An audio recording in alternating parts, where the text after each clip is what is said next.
What's going on, Queen? Hi, here we are. Hey, y'all.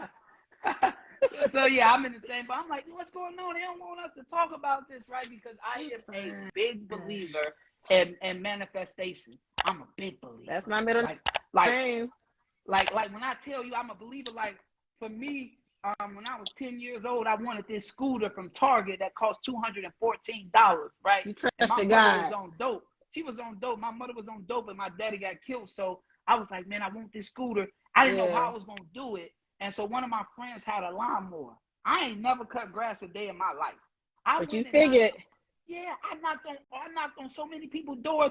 By the end of the week, I had the scooter that cost $214, and I was 10 years old. And that same principle stood with me to this day. That messed you up. That messed you up and got you right. Yeah, that's a beautiful thing about.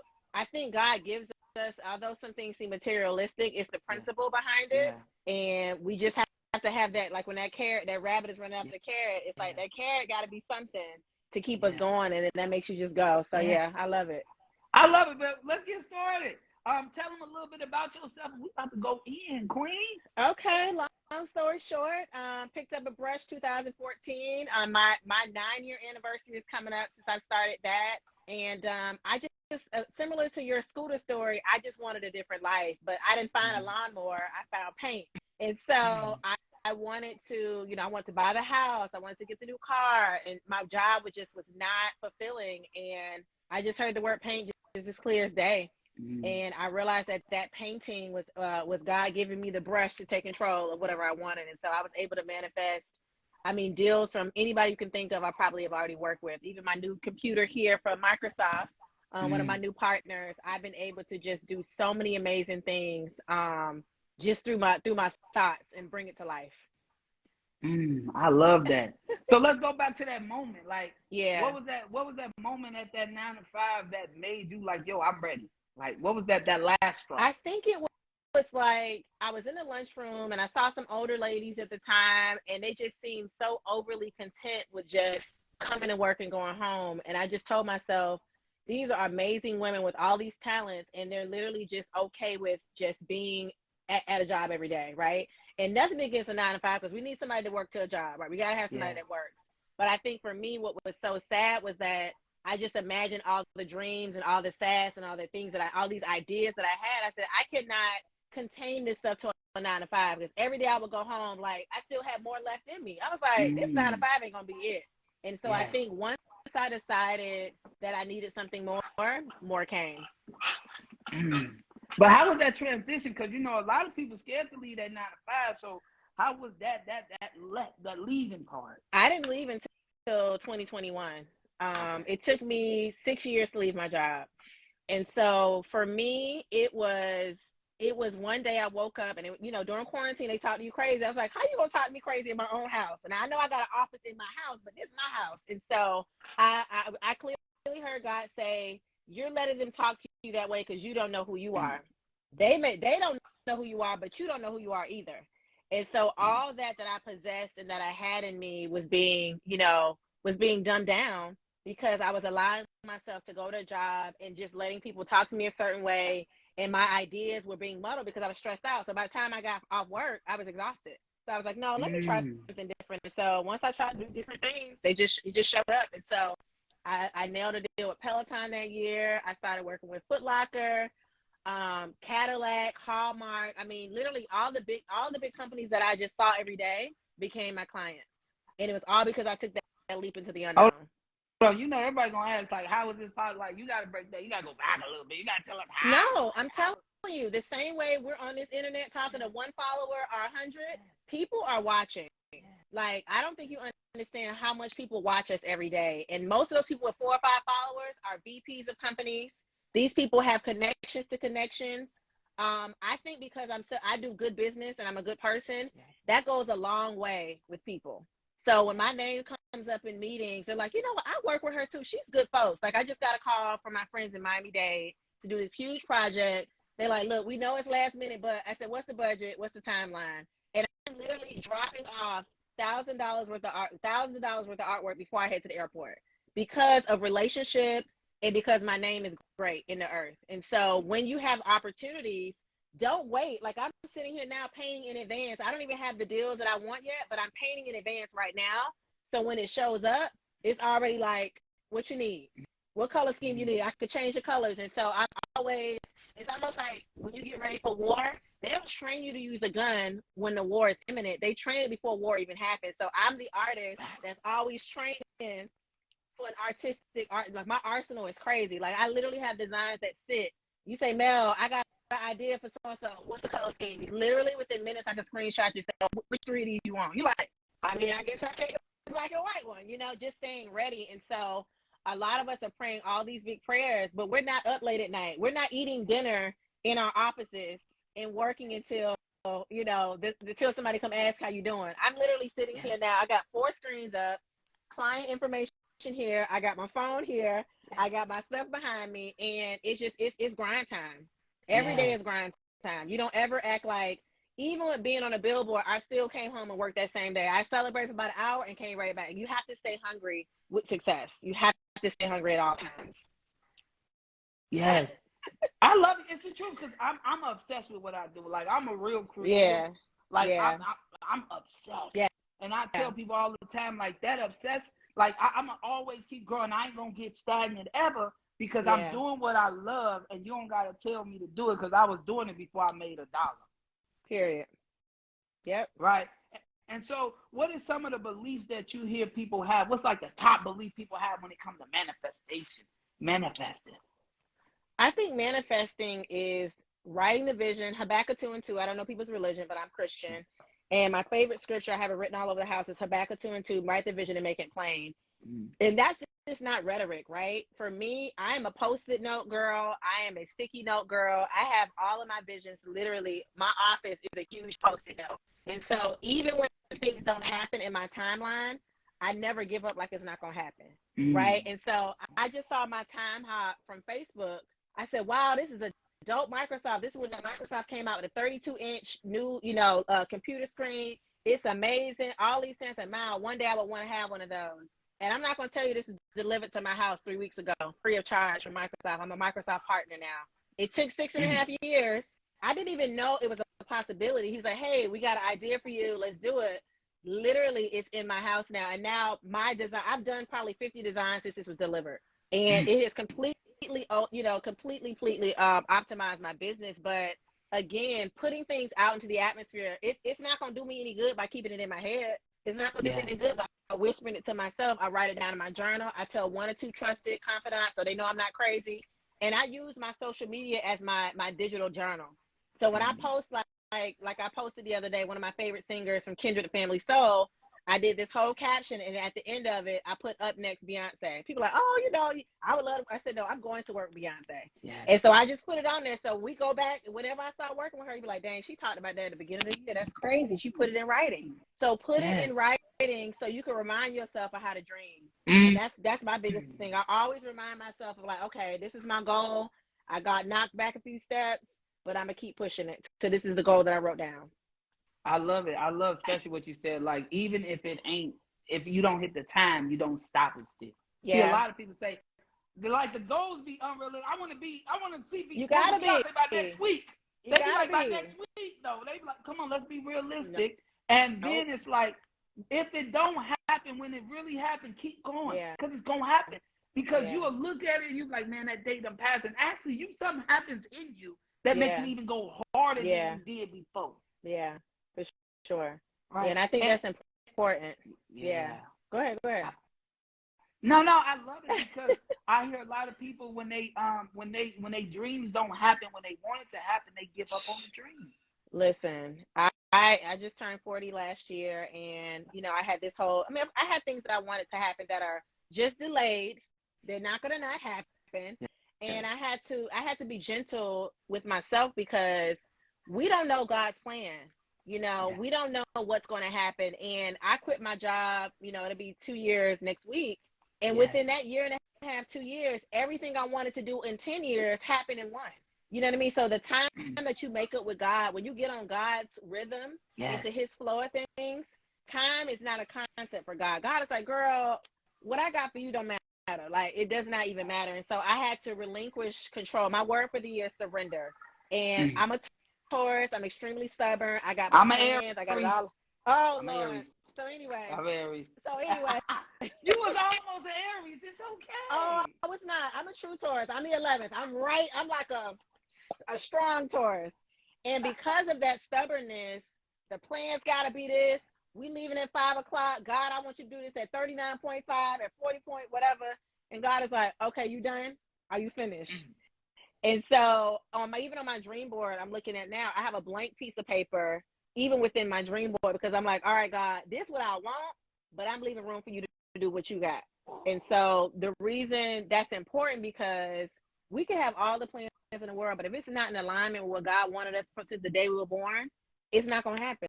It's just, some things just don't work out. Me and my girlfriends were talking about dating, and it's like, I don't know why this guy won't call me. What's going on? Come to find out 10, 15 years later, it just was never going to work. It just was never a part of our plan. It was just never going to be a thing. And so you have to just relinquish the control and the neediness to know how things are going to happen. Like, I just had to let go of what my staunch plan is. I see my other Taurus twin coming in right now, because we just have to have so much control over what our life will look like. Like, I just have to do what I can. And then at night when I go to bed, I put my phone on D&D, because God got to work on the rest. There's nothing else I can do. Literally put it on D&D. Just do not disturb. Let God finish the rest. And so that's how I've had to, in the last 2 years, I probably made more money in 2 years than I did in like 7 years working a job. And I don't brag about numbers, because that's not my thing, but the provision God has given me by living completely by faith has been far beyond my expectation. I talk about Ephesians 3:20. God can exceed your expectations, but you first have to have expectations. How can God exceed something that you ain't put into the atmosphere? How can God give you more if you're not even asking for anything? You know what I mean? Like, even when I go to the store, I got a smoothie today. I said, y'all got a little bit more? And she said, oh, I was about to throw this out. I said, give me the extra. She's like, don't nobody really ask for extra. I said, no, it costs $7. Give me all of it. And so even those kind of small principles, you carry that over to your prayer time and say, God, here's what I asked you for, but I'm open to anything that you have. And so I close out my prayer, but whatever, and then whatever else you want, God. And that's how it opens up. Yeah. I love it. And it's real, because it's like I'm a real believer in asking. Like, I'm not scared to ask. Like, I really believe a closed mouth don't get fed. So anywhere I go, I ask, but I make sure before I ask, I pour into people, right? And so, like, I make sure that the cashier is good, or I make sure that the person is good. They be like, you the first person that asked me how my day was going. Yeah. You the first person, because I care. I go to places. When I go to places, every job level I am cool with. So if it's the valet, they become my friends. If it's the person that's holding the door, they become my friends, because I care about the people. See, a lot of people don't care about people. They care about the money. And see, I'm really big on impact. Yeah. See, yeah. Because I believe if you care and you think about the person first, anything will happen. See, because we're in a day and time where everybody want to talk about how much money they got, how many things they got. Nobody I can't cares. Do it. I mean, because you can't put it in the casket with you. Yeah. And so what I take it with you. I give out these awards. It's called the Impact Award. And Where it goes to, right? right. Where mine? I got you. Oh, right, okay. I got you. Okay. So it goes I love it though. So that's amazing. Yeah, this one goes to entrepreneurs that impact over 500 people. Okay. And then we got another one for entrepreneurs that impact over 1,000 people. Oh, right? That's nice. And so my whole goal is to use content to build leaders, because leaders build leaders. Yeah. And so, but the way we do that is by serving the people. Yep. And a lot of people get distracted by the stuff they see online. And I'm like, no, it's smoke and mirrors, honey. Yeah. It's fake. But you know what? It's funny that you said that, because my dad was a pastor. He passed away. It'll be 13 years in March. And so, of course, everybody expected me to be the pastor. I was like, child, I'm not. That ain't my ministry. I like tattoos and short, so I can't do it. So, but I always say that I traded my pulpit for a paintbrush, and my paintbrush literally has become my platform. And because we have social media, whereas I could have had a congregation of 100 to 200 people, we now open up our world to anybody and everybody at any time of day. And now content is king. And now we're able to create things that, these are breadcrumbs. This is legacy breadcrumbs. If this is our last day ever being able to speak, people will be able to come back and know our story, because we've been able to speak it to people over time through social media, through content, through artwork, through books, all the things that we create. And so that's what's so important about what we do.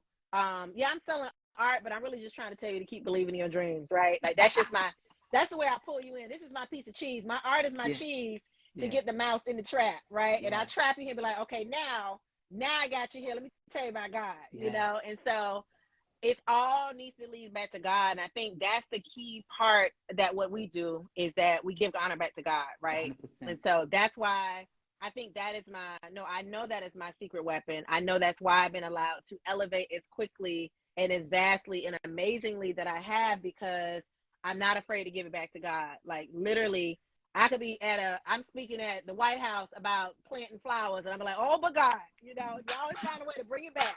And so I think that's why I've been able to excel the way that I have, because I'm not afraid to give glory to God. And I think that's the missing piece that a lot of people, they get so big and so fast, they forget where they got it from. They forgot who did it. Yes. And I love that, because I'm God's child 100%. And I'm really from nothing. So I'm from Chicago. Mother was addicted to crack cocaine. My daddy got killed when I was 1. And so the reason why I'm here today is because of God, and because of other people seeing something in me and pouring into me and saving my life, right? And so I'm like, yo, all these people poured into me for a reason. Yeah. And so it's only right that I pour it back. It's only right that I help more people. Yeah. It's only right that I keep helping build the building. Yeah. Right. And so I love it 100%. And it's authentic. It's real. How do you stay creative and inspired to create new work? Oh Lord, that's a very relevant question, because because I don't really like to take commissions all the time, because I like to just flow. If it's like Robert Glass is my favorite artist, so I really flow with music and emotions, right? And so like when different things are going on in the media, or if I'm inspired, like the new Beyonce album, like I'm really inspired by things that are happening. But sometimes you just be like, I don't want to do none of this, right? Yeah. And so when I shift my conversations about my work to say my paintings are my prayers, my painting is my journal, my post is the way is my platform. I stopped saying I got to, and until I get to, I want to, I'm allowed to, I've been empowered to. So when you shift your mindset to, oh, I got to do this today, oh, I get to do this today, it's an energy shift, right? And so I'm excited. When I sit at my desk, I'm like, all right, God, what are we doing today? Because I look at God as my partner, right? He is my business partner. He is my life partner. He is my co-author. He's my co-pilot. So when I know I'm in partnership with somebody, if I get weak, I know you got my back. If we running a relay, I'm like, oh, when I hand this off to my boy, he gonna have my back. And so I think when you look at God as your ultimate helper, you ain't gonna never run out of inspiration. You never gonna run out of things to do, things to say, and people to talk to. I love that. I love that. I love you. If y'all love this, can I see some fire emojis in the chat? Tell us something. Give us some fire emojis. Yeah. She good. She good, and I love it because it's real. Like, can you teach them like a 1, 2, 3 framework step that they can use to start actually manifesting? Just clear your heart, your mind. I think forgiveness is key. You don't want to have any mud or dirt on your heart when you go to ask God for something, because you're asking God to do something for you, but you don't have any room for it, right? So you make space spiritually for it. So I think for me, because I'm a Taurus, so we hold stuff. So I literally like, God, I'm giving it to you, because I want to go Miami real quick. And so I think releasing, for me, I have a shoe problem, so I can't keep buying shoes because I have nowhere to put it. But if I'm asking God for more, where am I going to put the more at? So I think making space is key, and being very specific with your goals. So space, being very specific. So God, I want to work with Beyonce by March. Even if it don't happen by March, I'm putting it out there, right? Yeah. And then releasing it, making space, being specific, and then release it. I'm giving it away. So if I order something from Pizza Hut, I'm not going to keep calling up there to ask them, y'all got the cheese? Y'all made the bread? Y'all got black peppers? Y'all got black. Why are you calling up here? You made the order. Just know that it's coming. And so for me, I made room for it. I was specific about it. I got to let it go and let God do it. So when I do those 3 things, I'm like, okay, God, you know how much, what my bills are. So holler at your girl. Make sure that's good. And so I try to do my best of not keep petitioning the throne about the same thing, because one thing, if a man don't like to be nagged, I know God don't. God is like, baby girl, I heard you. You're good. We got it. Everything's fine. And so I think for me, and that's something I'm a work in progress, because I'm definitely not like, I'm not like, oh my God, I'm a manifesting guru. No, I'm human. Yeah. I have my struggles, but I think for me, I have to be very, very specific about what I ask God for. And I'm very frustrated about some stuff offline, but I just got to let it go because God already heard me. So obviously, if it hasn't happened the way I want it to in the timeline, it's going to happen differently, and it may be something totally different. So I had to just let it go. So I think it's being mature enough to know that an unanswered prayer is not an unheard prayer. It hasn't been unheard. It just hasn't been given the way that I want it to. So I just got to let it go. I love that. I really, really love that, because I heard, I looked at a comment, and somebody saying like this conversation really was for them. You know, a lot of people, like, life be lifing, y'all. So we be balancing life and business, and sometimes life happens and we drop the business. Yeah. You know, but don't drop the business. Understand how to balance them, because you need them both. Yeah. I mean, need them both. Yeah, and I think, and you know, before my dad passed away, I used to hold in my tears. I mean, I was emotional, but I think now I see my tears as my freedom, right? Like I'm tearing up now. Like I feel so liberated being able to show my human side, right? And every time I cry, it's not tears of frustration or pain. It's my ability to say I am alive, right? Because I am such a super master manifester. Sometimes I think I'm not human, but it reminds me like, oh, I have pain. I'm crying, like I'm a human. And so when you take away this unnecessarily I'm a godness of yourself, you can allow yourself to be like, you know what? I'm mad. I'm mad as hell. I don't like the way the situation going. I don't like this man. I don't like this relationship, and be vocal about it, because if you let that stuff fester, imagine your last day on earth being upset about something you could have spoke easily about, right? And so I really try to live that out as much as I can. But if I don't like it, you'll know it. But if I do, you know it too. Yeah. But I try to be as vocal as I can, because I don't want anybody to ever question my integrity or who I am. It's very clear in the first minutes what, you know, who I'm about and what I'm really about. And so I try to do that even with my work. It's amazing that I'm able to brand myself so amazing. Like I was like, how y'all know my work? I know your stuff. And so they don't just see me, they see God.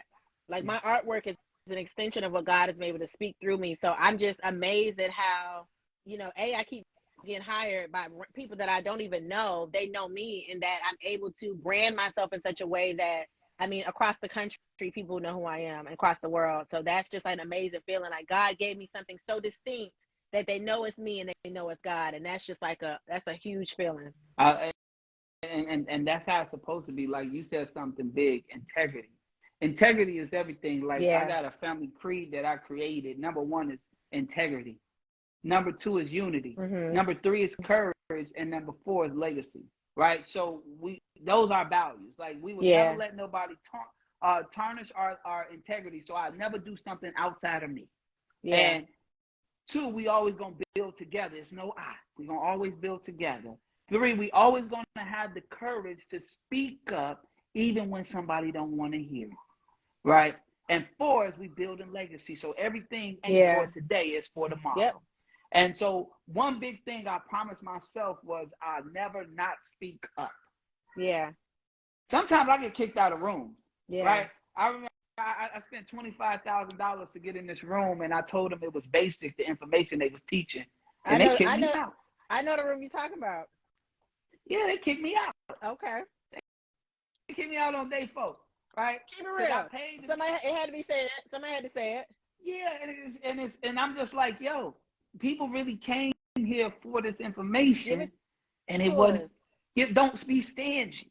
And everybody else respect me, and even the people, they respect me because I spoke up about it. Yeah. You know, because I can't not speak up. I made a promise to self. That's the Aries in you. Right. That's that fire. But I did it gracefully. Okay. I did it gracefully. Right. Yeah. And so I just tell people, like, just speak up, because if not, it's gonna eat you up. Yeah. And I'd rather just put it out there. And I'd rather if you would know if I love you, because I'm your road dog. If we together till the wheels fall off. Like I ain't arguing with you, fighting with you about none of that. I don't do none of that. Yeah. Right. And so I love and respect that you said that, and that's key.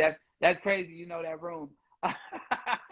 We'll talk offline. But and to that point, I am, I guess because I'm the oldest child and I am a pastor's kid, and I was a confidant of my parents. I was the only child for 5.5 years, so I was very discerning very early, right? But I also was a loner. I don't mind being alone. My favorite time is to come home and be by myself. I would leave a party and come home and come get to bed because I just love being by myself. And so when I do leave my own comfort zone, it has to be a place where it's edifying and that it adds to me in some way.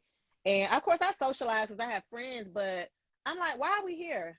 Like, what's the end goal? Like, everything has to lead up to something. And I think that's why I have been successful, because I think when I saw my father pass away as quickly as he did, I was like, oh, this time we got, it's not long.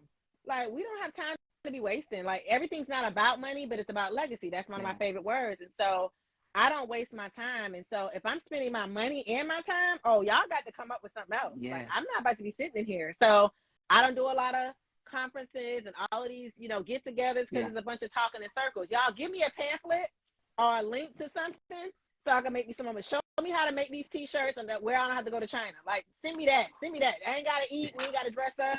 I ain't gotta put no lashes on. I put on these little glasses and fluff this hair. And so for me, I'm a worker. So I don't have to be dolled up to get information, right? And so I'm very keen on when I enter these rooms. And so you have to be vocal. Like, hey, don't waste these people's time and don't waste these, because my money, I earn every dime I got in this account. Yes. I ain't no scammer. I'm fulfilling these orders. I got this whole thing covered over here. It's full of all of this. Is all my stuff is over here behind this thing that's covered up. I got stuff, like, I'm in here working for real. So I don't play about my money, and